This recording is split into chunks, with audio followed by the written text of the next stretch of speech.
Student, मैं आपकी शिक्षिका शीला यादव। आज मैं आपको 10वीं कक्षा के तीसरे पाठ की शुरुआत करने जा रही हूँ, वारे हमदर्द। इसे दो भागों में इसलिए बांटा गया है बच्चों।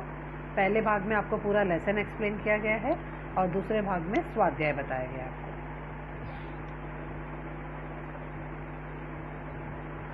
तो यहाँ पर हम देखेंगे बच्चों, हिंदी लोक भारती 10वीं कक्षा के तीसरे पाठ की शुरुआत कर रहे हैं। वारे हमदर्द, हमदर्दी जताने वाले लोग, उसे कहा गया है वारे हमदर्द। अब देखेंगे बच्चों, ये पाठ किसके ऊपर बताया गया है।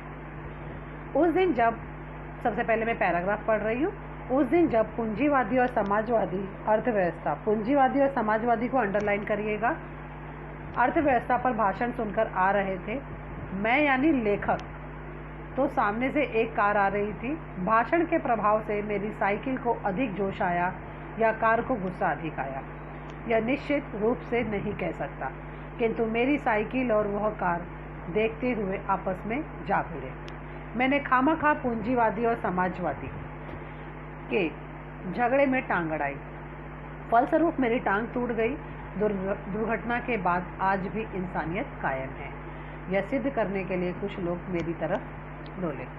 हमें जैसे बच्चों हम जानते हैं कि जब हम कुछ सुनते हैं तो हमारे दिमाग में वो बात चलती रहती है।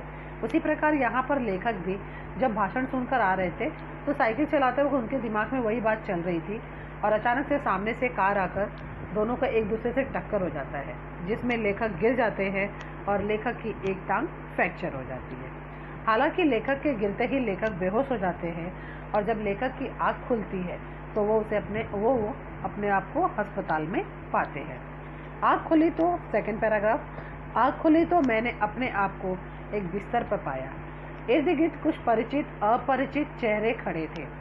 आँख खुलते ही उनके चेहरों पर उत्सुकता की लहर दौड़ गई। मैंने करारते हुए पूछा, मैं कहाँ हूँ? देखिए, इर्द गिर्द यानी आसपास, परिचित अपरिचित यानी, परिचित यानी पहचान वाले, अपरिचित यानी अनजान व्यक्ति।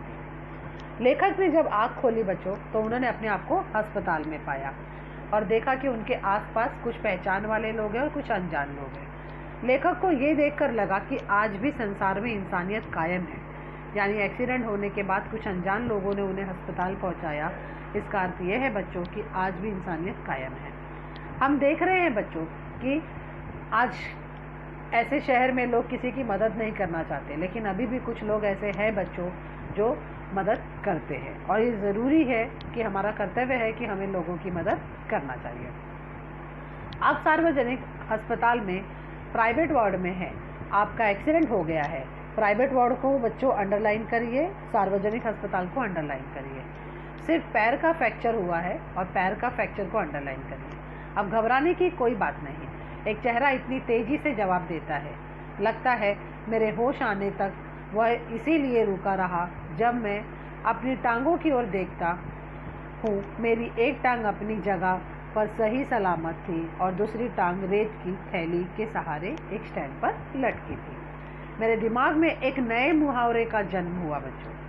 टांग टूटना यानी सार्वजनिक अस्पताल में कुछ दिन रहना। अंडरलाइन करिए इस लाइन को। टांग टूटना यानी सार्वजनिक अस्पताल में कुछ दिन रहना। सार्वजनिक अस्पताल का ख्याल आते ही मैं काँप उठा। बच्चों, जो गवर्नमेंट के हॉस्पिटल होते हैं उसके बारे में बताया है। मैं काँप उठा। अस्पताल वैसे ही एक खतरनाक शब्द होता है, फिर यदि उसके साथ सार्वजनिक शब्द चिपका हो तो समझो आत्मा से परमात्मा का मिलन। अस्पताल का नाम सुनकर वैसे ही हम लोग डर जाते हैं बच्चों। जो थोड़ी बहुत उम्मीद अगर रहती है बचने की, और अगर सार्वजनिक अस्पताल में एडमिट हो जाते हैं तो ऐसा लगता है कि वो भी उम्मीद हमारी खत्म हो गई। अब मुझे यूँ लगा कि मेरी टांग टूटना मात्र एक घटना और सार्वजनिक अस्पताल में भर्ती होना दुर्घटना। इस लाइन को अंडरलाइन कर लीजिए। सेकंड पैराग्राफ, टांग से ज़्यादा फिक्र मुझे उन लोगों की हुई जो हमदर्दी जताने मुझसे मिलने आएंगे। ये मिलने जुलने वाले कई बार इतने अधिक आते हैं और कभी कभी इतना परेशान करते हैं कि मरीज का आराम हराम हो जाता है, जिसकी मरीज को खास ज़रूरत होती है। जनरल वार्ड तो एक नियम होता है कि आप मरीज को एक निश्चित समय पर आकर ही मिल सकते हैं, तकलीफ दे सकते हैं, किंतु प्राइवेट वार्ड या यह तो एक खुला निमंत्रण है। कभी यहाँ पर अपने भावनाओं को व्यक्त कर रहे हैं हमारे सामने बच्चों कि उन्होंने कहा कि हमने ये सीखा है कि जब कोई व्यक्ति एडमिट होता है हॉस्पिटल वगैरह में तो हमारे रिश्तेदारों वगैरह को हम मिलने जाते हैं। उसी प्रकार हमारे परिवारजन में कोई एडमिट होता है हॉस्पिटल वगैरह में तो उनसे भी मिलने लोग आते हैं। तो ये नियम हम फॉलो करते जाते हैं बच्चों, क्योंकि हमने अपने पेरेंट्स को देखा है इसी प्रकार, और आगे चलकर हम भी ऐसे ही निभाते हैं लोगों के साथ। लेखक ने कहा जनरल वार्ड जहाँ पर अलग अलग बहुत सारे लोग रहते हैं वहाँ पे तो एक नियम है कि ये टाइम से ये टाइम को ही मिला जा सकता है, लेकिन प्राइवेट वार्ड जो हम खुद के लिए स्पेशल रूम लेते हैं उसमें कोई नियम नहीं, व्यक्ति जब चाहे आकर मिल सकता है।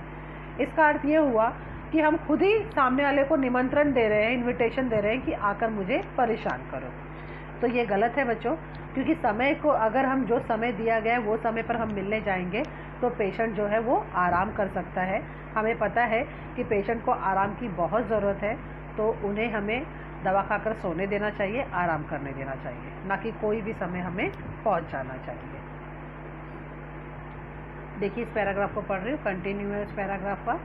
परिचित रिश्तेदारों मित्रों आओ, जब जी चाहे आओ, चाहे जितनी देर तक रुको, समय का कोई बंधन नहीं है। अपने सारे बदले लेने का यही वक्त है। बदले का बदला, हमदर्दी की हमदर्दी। मिलने वालों का ख्याल आते ही मुझे लगा मेरी दूसरी टांग भी टूट गई। लेखक कह रहे हैं, कुछ लोग कहते हैं कि लो तुम तो मुझसे मिलने आए थे ना, अब तुम्हारा समय भी आ गया, चलो आज मैं तुमसे मिलने भी आ जाता हूँ, और हमदर्दी जताने लगते हैं। नेक्स्ट पैरा, मुझसे मिलने के लिए सबसे पहले वे लोग आए जिनकी टांग या कुछ और टूटने पर, नंबर 1 करिए इसको बच्चों, मुझसे मिलने वहाँ पे नंबर 1 डालिए। मुझसे मिलने के लिए सबसे पहले वो लोग आए जिनकी टांग या कुछ टूटने पर मैं कभी उनसे मिलने गया था। मानो वह इसी दिन का इंतज़ार कर रहे थे कि कब मेरी टांग टूटे और कब वे अपना एहसान चुकाए।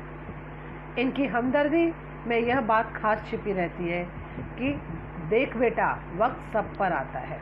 यानी कहते हैं कि पहले वो लोग आए जिनसे मैं कभी मिलने गया था, वो लोग बीमार वगैरह थे तो वो लोग भी मुझसे मिलने आए, और आकर मिलकर उनकी आंखों को देखकर मुझे ऐसे महसूस होता है जैसे वो मुझे बताना चाह रहे हैं कि देख बेटा बीमार सिर्फ हम नहीं, तुम भी पड़ सकते हो, तो हम तुमसे मिलने आए हैं। लास्ट पैरा, दर्द के मारे एक तो मरीज को वैसे ही नींद नहीं आती, यदि थोड़ी बहुत आ भी जाए तो मिलने वाले जगा देते हैं। ये बात सही है बच्चों कि अस्पताल में हमें वैसे भी नींद नहीं आती, प्लस दर्द वगैरह के कारण भी हम सो नहीं पाते, और थोड़ी बहुत नींद आ भी जाए तो बेसमय आकर लोग हमें जगा देते हैं, और जिसके कारण हमारी तकलीफ बढ़ जाती है।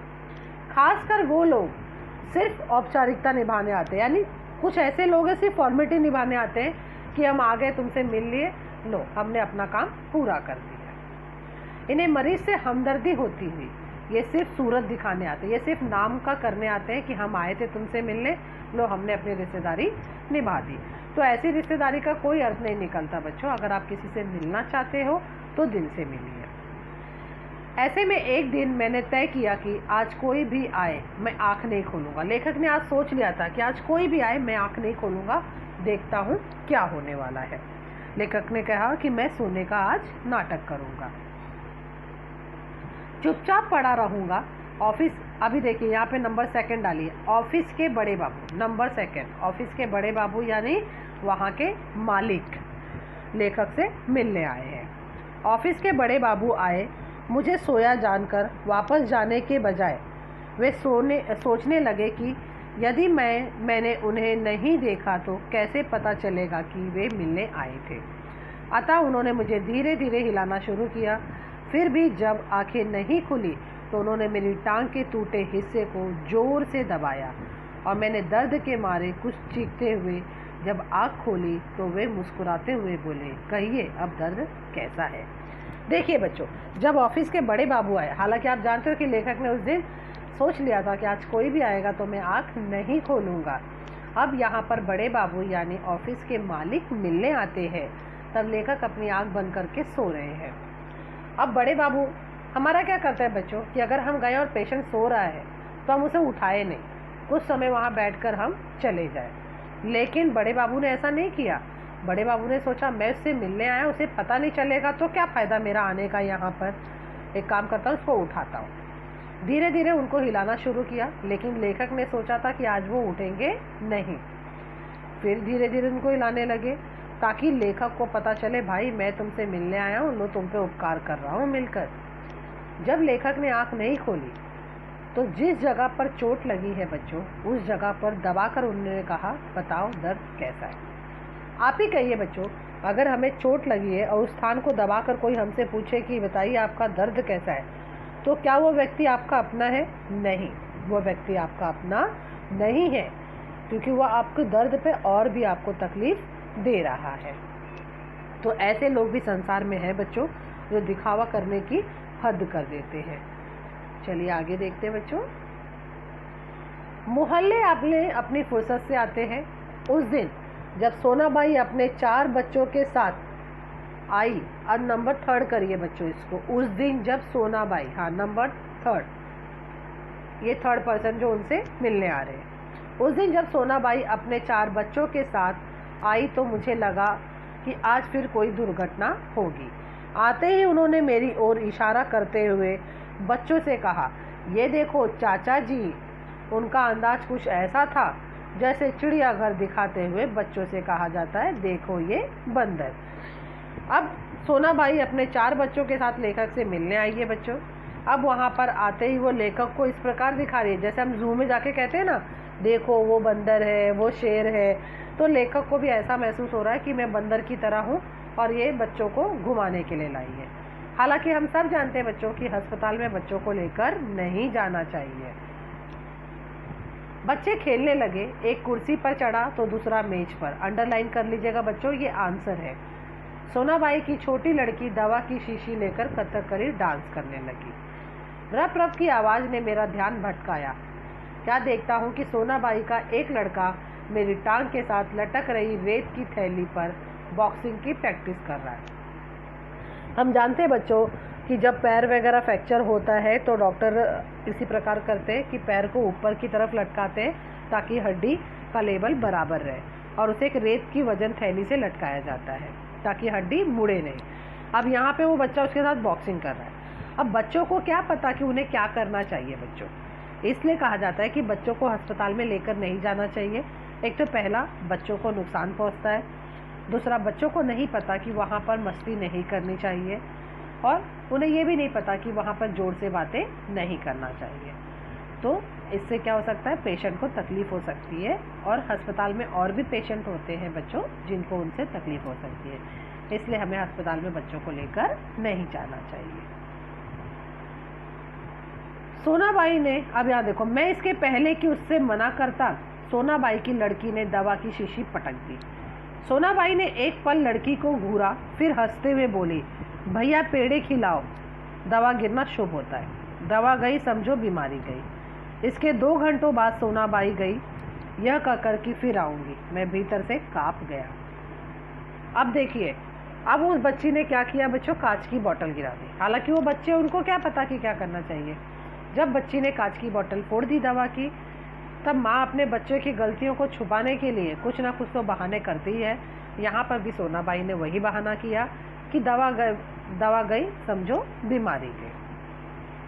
अब देखिए, कुछ लोग तो औपचारिकता निभाने की हद करते हैं, कुछ लोग तो हद ही कर देते हैं बच्चों दिखावा करने की। रिश्तेदार जो दूसरों गांव से मिलने आते हैं, ऐसे में एक दिन एक टैक्सी, नंबर 4 करिए, ऐसे में एक टैक्सी नंबर 4 के सामने, टैक्सी कमरे के सामने आकर रुकी। उसमें से निकलकर एक आदमी आते ही मेरी छाती पर सिर रखकर औंधा पड़ रोने लगा और कहने लगा, हाय तुम्हें क्या हो गया? कार वाले का सत्यानाश हो। मैंने दिल में कहा कि मुझे जो हुआ सो हुआ, पर तू क्यों रोता है? तुझे क्या हुआ? यह थोड़ी देर मेरी छाती पर मुंह गड़ाए रोता रहा और फिर रोना कुछ कम हुआ, और उसने छाती से गर्दन हटाई और जब मुझसे आंख मिलाई तो एकदम चुप हो गया। फिर धीरे से हंसते हुए बोला, माफ़ करना, मैं गलत कमरे में आ गया था। आजकल लोग ठीक से बताते भी नहीं कि गुप्ता जी का कमरा कहाँ है, बताते भी नहीं, और उसे गुप्ता जी के कमरे में जाना था। गुप्ता जी का कमरा शायद बगल में है। हे। अच्छा भाई माफ़ करना, कहकर वह वहाँ चला गया। अब वही रोने की आवाज़ मुझे पड़ोस के कमरे से सुनाई पड़ी। मुझे उस आदमी से अधिक गुस्सा अपनी पत्नी पर आया, क्योंकि इस प्रकार रोता देख पत्नी ने उसे मेरा रिश्तेदार या करीबी मित्र समझकर टैक्सी वाले को पैसे दे दिए थे। अब देखिए, ये जो व्यक्ति टैक्सी से उतरते हैं बच्चों, ये इस प्रकार दौड़कर जाकर लेखक के सीने पे सर रखकर जोर जोर से रोने लगते हैं। बिना पेशेंट को देखे, हाँ बच्चों, बिना पेशेंट को देखे जोर जोर से रोने लगते हैं। कहते हैं उस कार वाले का सत्यानाश हो, उसे बुरा भला कहते हैं। लेखक कहता है अरे चलो जो हुआ, मुझे इतना हुआ, इतनी तकलीफ इसे क्यों हो रही है। और थोड़े समय के बाद जब सर उठाकर देखते हैं तो वो पेशेंट कोई और रहता है। मतलब इतना दिखावा करने में ये भूल जाते हैं कि वो क्या कर रहे हैं। तो इतना भी दिखावा हमें नहीं करना चाहिए। और उसे पता चलता है कि वो गलत कमरे में आ गया है, उसे गुप्ता जी के कमरे में जाना था और वो कमरा बाजू में था।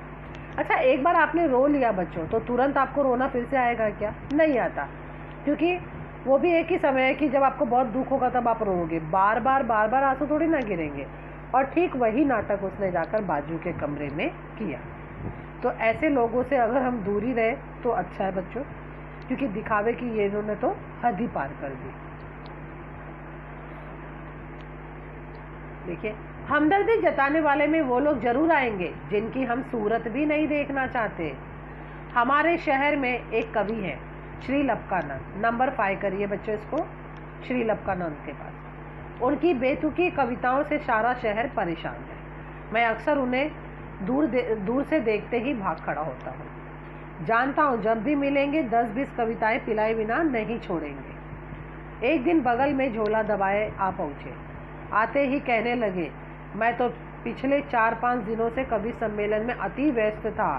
सच कहता हूँ, कसम से मैं आपके बारे में सोचता रहा। रात भर मुझे नींद नहीं आई और हाँ, रात को इसी संदर्भ में यह कविता बनाई है। अब ऐसे लोग जरूर आएंगे बच्चों जिनसे हम मिलना भी नहीं चाहते, जिनको हम देखना भी नहीं चाहते। लेखक कहता है जिस कवि को देखकर मैं रास्ता बदल लेता था, जिस कवि को देखकर मैं भाग जाता था, अब वही कवि क्या कर रहा है, मुझसे अस्पताल में मिलने आया है। अब वही कवि अस्पताल में मिलने आया है बच्चों, जिससे लेखक मिलना भी नहीं चाहता था। अब देखिए, यहाँ पर हम देखेंगे कि किस प्रकार वो लेखक को परेशान कर रहा है बच्चों। अब यहाँ पर कवि ने कहा कि भाई अब ये कवि आ गए हैं, अब क्या करूँ मैं। वहाँ तो था तो देखकर भाग जाता था, रास्ता बदल लेता था। अब यहाँ तो मेरी टांग टूटी है, मैं भाग भी नहीं सकता। जिस कवि को कोई पूछता भी नहीं है, वो आकर हमसे कह रहा मैं बहुत बिजी था, मेरे पास बिल्कुल टाइम नहीं था, लेकिन मैं सोच रहा था तुमसे मिलने जाऊँगा। अब देखिए क्या कविता उन्होंने बनाई है। असम की राजधानी है शिलोंग, मेरे दोस्त की टूट गई है टांग, मोटर वाले तेरी साइड थी रॉन्ग। कविता सुनाकर वो मुझे ऐसे देख रहे थे मानो उनकी एक आँख पूछ रही हो कहो कविता कैसी रही, और दूसरी आँख पूछ रही है बोल बेटा अब भी मुझसे भागेगा। कवि कहता है कविता तो उन्होंने सुना दी, लेकिन उनकी एक आँख ऐसे मुझसे कह रही है बता बेटा कविता कैसी रही, और दूसरी आँख कह रही है अब तू कहाँ भागेगा, अब तो तुझे मेरी कविता सुननी ही पड़ेगी। मैंने जल्दी से चाय पिलाई और फिर कविता सुनने का वादा कर बड़ी मुश्किल से विदाई किया। अब मैं रोज ईश्वर से प्रार्थना करता हूँ कि हे ईश्वर, अगर तुझे मेरी दूसरी टांग भी तोड़नी है तो ज़रूर तोड़, मगर कृपा कर उस जगह तोड़ना जहाँ मेरा कोई परिचित ना हो, क्योंकि बड़े बेदर्द होते हैं हमदर्दी जताने वाले। लेखक ने कहा हे ईश्वर, तुम्हें मेरी दूसरी टांग भी तोड़नी है, तोड़ लो, लेकिन उस जगह तोड़ना जहाँ पर ऐसे मेरे लोग ना आकर मुझसे मिले और ना परेशान करें, क्योंकि बहुत बेदर्द होते हैं, उन्हें कोई परवाह नहीं है किसी की, ऐसे लोग हमदर्दी जताने आ जाते हैं। तो इस पार्ट में बच्चों ये भी बताया गया कि हमें पेशेंट को परेशान नहीं करना चाहिए, जो समय हमें विजिटिंग आवर दिया है उसी टाइम पे जाकर मिलना चाहिए। तीसरा, हमें बच्चों को लेकर नहीं जाना चाहिए। उसके बाद अस्पताल में जाकर हमें जोर जोर से बातें नहीं करनी चाहिए, जिससे पेशेंट को तकलीफ़ होती है। तो जो भी कार्य हम करते हैं वो दिल से करें। अगर किसी से हम मिलने जा रहे हैं तो दिल से करना चाहिए कार्य को। तो ये पार्ट यहीं पर समाप्त होता है। दूसरे भाग में मैं आपको स्वाध्याय के बारे में बताऊंगी।